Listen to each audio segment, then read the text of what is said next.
British politics had changed since the 1830s, but by the second half of Victoria's reign, the government began to bring in a number of reforms to improve the health, welfare, education of the population, to give more people a say in the way the country was run.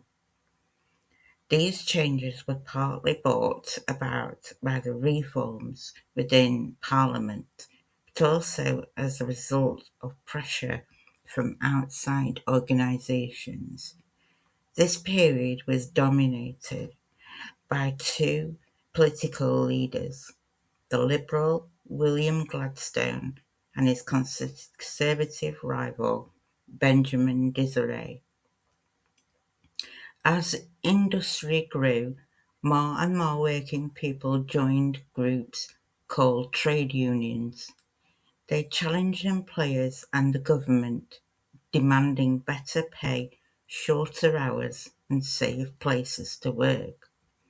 When union members wanted to protest about something, they all agreed to stop working and go on strike.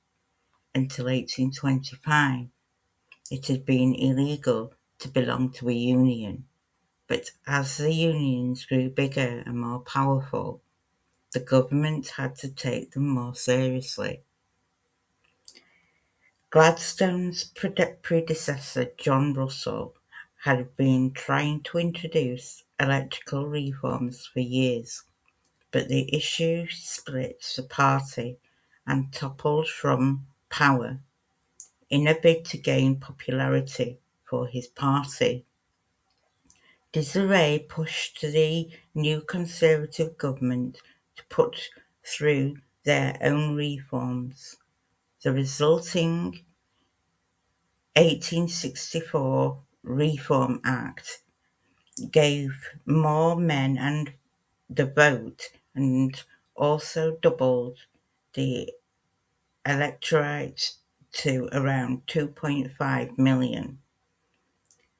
Over the following years, more reforms were introduced, which made electrons more democratic and extended the vote to 1 in 3 men.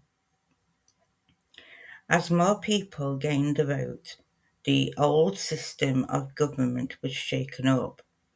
In 1892, a former mining union leader named James Keir Hardie became the first working-class member of Parliament. A year later, he set up the Independent Labour Party to represent the interests of working people.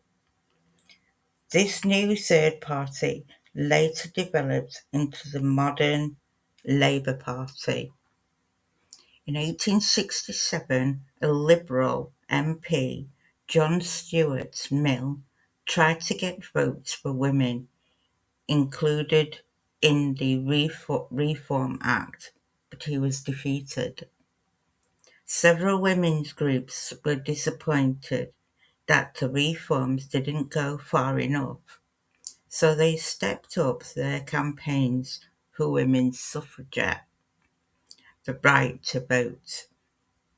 In 1897, the suffragettes, as they later became known, joined forces to form a national union.